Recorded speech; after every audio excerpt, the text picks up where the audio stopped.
गांव की पंचायत एक दरख्त के नीचे है। गांव के लोग भी जमा हैं।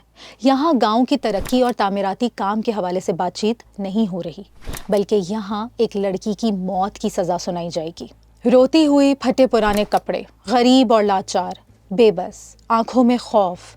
यहाँ उसके अपने ही उसके दुश्मन बने बैठे हैं, उसका खून बहाने को तैयार बैठे हैं। बस फैसले का इंतज़ार है। वो चिल्ला रही है, मुझे माफ़ कर दो, मेरी गलती नहीं है, मुझे माफ़ कर दो। लेकिन उस पंचायत में मौजूद एक वडेरा है जिसे बिल्कुल रहम नहीं आ रहा था। उसने चीखते हुए कहा, तुमने हमारी रिवायात और हमारी इज्जत खाक में मिला दी है, हमें मुंह दिखाने के काबिल नहीं छोड़ा, हमारी मान मर्यादा सब खत्म कर चुकी हो, इसकी सजा तो तुम्हें जरूर मिलेगी। उस गांव का सरपंच तो जालिम था। दूसरी तरफ लड़की के मामा और नाना भी बेरहम निकले। लड़की को रात के वक्त एक मैदान में ले जाया गया। उसे कहा गया वो जमीन पर लेट जाए। उसने इनकार किया। उसे फिर कहा गया। वो माफ़ी मांगती रही, लेकिन किसी को रहम नहीं आया। लोगों का हजूम ये सब तमाशा देख रहा था। गन लोड की और फिर एक गोली और फिर दूसरी गोली, और उस लड़की का हमेशा के लिए खात्मा हो गया। लेकिन कौन थी वो लड़की? उसे इतनी बेरहमी से क्यों मारा गया? लड़की ने ऐसा कौन सा जुर्म किया था? उस लड़की के नाना और मामा ही क्यों उसकी जान के दुश्मन थे? कितने लोग गिरफ्तार हुए? उन सब सवालों के जवाबात आपको मिलेंगे। चलें शुरू करते हैं।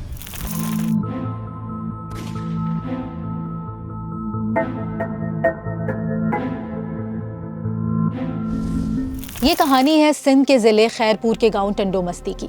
ये गांव आज भी अपनी कुछ जाहिलाना रवायतों के बोझ तले दबा हुआ है, जहां फैसले अक्सर अदालतों में नहीं बल्कि जिरगे में सुनाए जाते हैं। जी हाँ, मैं बात कर रही हूँ 20 साला खालिदा चांडियो की, एक आम से गाँव की लड़की जिसकी आंखों में भी वही ख्वाब थे जो हर लड़की के होते हैं। अपनी मर्जी से जीने का ख्वाब, मोहब्बत को अपनाने का ख्वाब, एक नई जिंदगी का ख्वाब। इसकी पहली शादी हुई खानदान के किसी करीबी लड़के से। शुरू में तो दोनों साथ रहे, लेकिन बाद में दोनों में अलैदगी हो गई।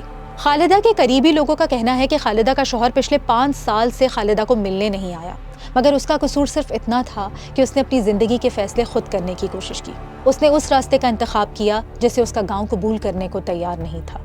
और फिर एक ऐसा फैसला सुनाया गया जो ना किसी अदालत ने दिया, ना किसी कानून ने, बल्कि एक हुजूम ने, एक सोच ने, एक जालिमाना रिवायत ने। उसकी आज़ादी उससे छीन ली गई। उसकी ख्वाहिश को गांव के सरपंचों की बगावत करार दे दिया गया और उसकी ज़िंदगी को दुनिया के लिए इबरत का निशान बनाने के लिए छीन लिया गया। कहानी को आगे बढ़ाने से पहले खालिदा चांडियो कौन थी ये सुन लें। खालिदा चांडियो, वालिद राशिद अली चांडियो और उस लड़की के मामा का नाम कैसर चांडियो और नाना वली मोहम्मद चांडियो। खालिदा ने जून 2026 में टंडो मस्ती के एक छोटे से गांव में आंख खोली। 20 साला खालिदा चांडियो एक आम घराने से ताल्लुक रखने वाली नौजवान लड़की थी। वो एक बेहतर जिंदगी, अपनी मर्जी से शादी और मुस्तकबिल बनाना चाहती थी। लेकिन जिस गांव में वो रहती थी, औरत की मर्जी अक्सर जुर्म समझी जाती थी। वो एक लड़के से मोहब्बत करती थी, शादी करना चाहती थी। लड़का लड़की में मुलाकातों का सिलसिला भी रहता था, लेकिन इस रिश्ते के बारे में किसी को इल्म तक ना था। शायद खालिदा ने अपने घर वालों से ये बात छुपा रखी थी। खालिदा ने अपनी पसंद से शादी करने का फैसला किया और यही फैसला उसकी जिंदगी का सबसे बड़ा जुर्म बन गया, जिसने अदालत के बजाय बीच चौराहे पर फैसला सुनाने पर मजबूर कर दिया। पाकिस्तान के बाज़ दही इलाकों में आज भी एक पुरानी रस्म जिंदा है जिसे कारोकारी कहा जाता है। कारोकारी का मतलब है किसी मर्द या औरत पर नाजायज ताल्लुकात का इल्ज़ाम लगाना।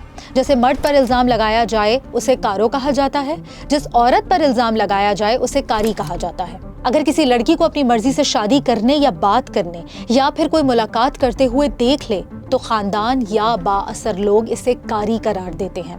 इस रस्म के तहत अगर किसी औरत पर शक भी हो जाए तो इसे बगैर किसी सबूत के कारी करार दिया जाता है और फिर उसके कत्ल को गैरत का नाम देकर जायज ठहराया जाता है।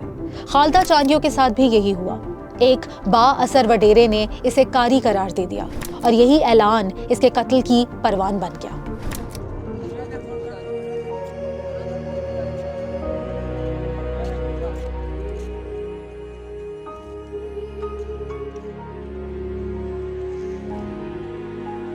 और लड़की को खत्म करने वाला कोई और नहीं, लड़की का बहुत करीबी था। खालिदा को हजूम के सामने लाया गया, जहां उसे जमीन पर लेटने को कहा गया, जहां लोग तमाशाई बने खड़े थे। उसके पास के लोग खड़े भी यही कह रहे थे, जल्दी करो वरना पुलिस आ जाएगी। और पहले उस शख्स ने हाथ में गन थामी, थोड़ा घबराया और फिर लड़की पर गन तान दी। लड़की चीखती चिल्लाती रही, मुझे ना मारे, मैंने कुछ नहीं किया, मैं तो सिर्फ उस लड़के से मुलाकात करती थी, इसके अलावा कुछ नहीं था हमारे बीच। छोड़ दें, मुझे जाने दें। लेकिन उस लड़की की किसी ने एक नहीं सुनी। ये वो लोग थे जिनसे उसे तहफ़्फ़ुज़ मिलना चाहिए था, मगर वही उसकी मौत का सबब बन गए थे। चंद लम्हों बाद फायरिंग की आवाज़ आई, एक गोली चली, लड़की बेजान होने लगी, लेकिन सांसें अभी भी चल रही थीं। चंद सेकंड बाद फिर दूसरी गोली और खालिदा चांडियो वहीं मौके पर दम तोड़ गई। इस वाक़ये के फ़ौरन बाद इस कत्ल को छुपाने का खेल खेला गया, जैसे इस गांव में कुछ हुआ ही ना हो। सुबह होने का इंतज़ार किया गया। अगले दिन सुबह सुबह लाश को नहलाया गया, गुस्ल दिया गया, कफन पहनाया गया। नमाज जनाजा अदा करने के बाद उसे दफन भी कर दिया गया। मुल्ज़िमान ने सोचा कहानी ख़त्म हो गई, लेकिन कहानी यहाँ ख़त्म नहीं होती। अभी और भी बहुत कुछ होना बाकी था जिससे मुल्ज़िमान बेखबर थे।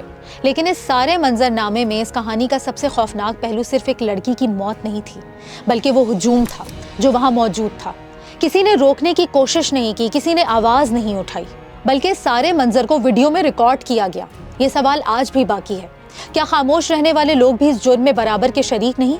इंटरनेट पर, टिकटॉक पर, इंस्टा, फेसबुक, यूट्यूब, हर जगह इस लड़की की वीडियो वायरल हो गई। पूरे पाकिस्तान में हलचल मच गई। ये वीडियो किसी और ने नहीं, मुल्ज़िमान ने खुद बनाई, ताकि वो बाद में ये फख्र कर सकें कि उन्होंने बहुत बड़ा कारनामा सर अंजाम दिया है, खानदान की रिवायत बरकरार रखी है, गांव की इज्जत को पामाल करने वाली को सजा दी है। इसीलिए सोशल मीडिया पर ये वीडियोस डाली गई। पूरे मुल्क में गम और गुस्सा भर गया। लोगों ने सवाल उठाया, क्या ये रियासत है? क्या ये जंगल का कानून है जिसका जो जी चाहेगा वो करेगा? अगर उस लड़की ने जुर्म किया है तो अदालतें मौजूद हैं, वकील हैं, जज हैं, पुलिस है, लेकिन शायद इस गांव में सरपंच की हुकूमत अदालत से बड़ी है। कानून ने अपना रास्ता तो लेना था। वीडियो के वायरल होने के बाद आखिरकार रियासती अदारे हरकत में आए।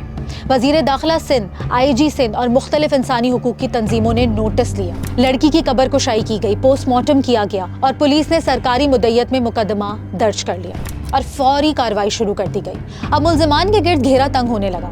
छानबीन की गई, पूछगछ की गई, कौन कौन था उस रात वहाँ, किसने क्या देखा, गोली किसने चलाई, किसके हुक्म पर गोली चलाई गई। और फिर एक नहीं, दो नहीं, 18 लोगों के नाम सामने आए। जी हाँ, 18 लोग।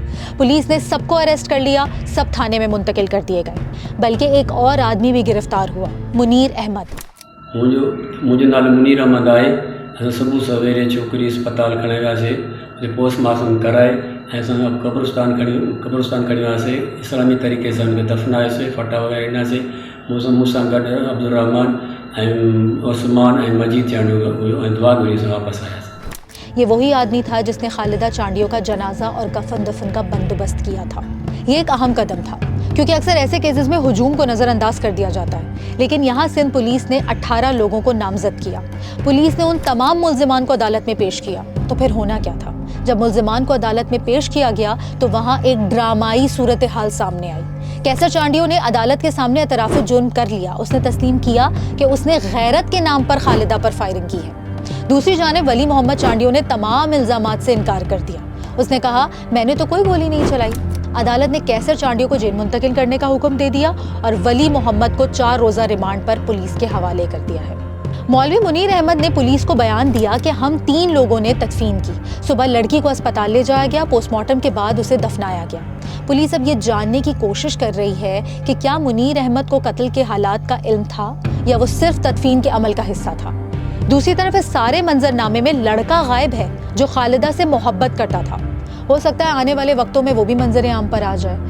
यहाँ सबसे अहम सवाल पैदा होता है, क्या किसी को ओनर किलिंग में मार डालना ठीक हो सकता है? तो इसका जवाब है, ये इस्लामी तालीमात के बिल्कुल खिलाफ है।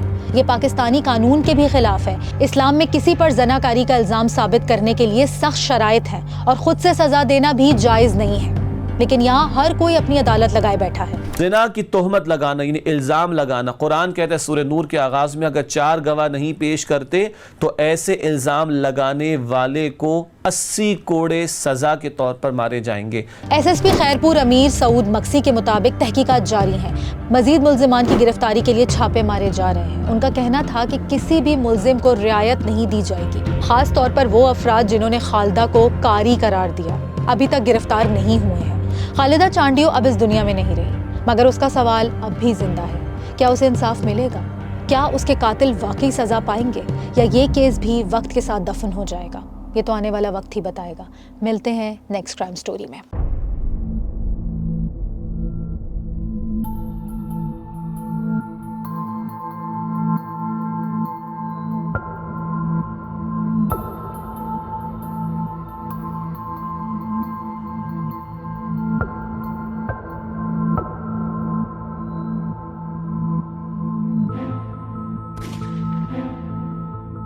है।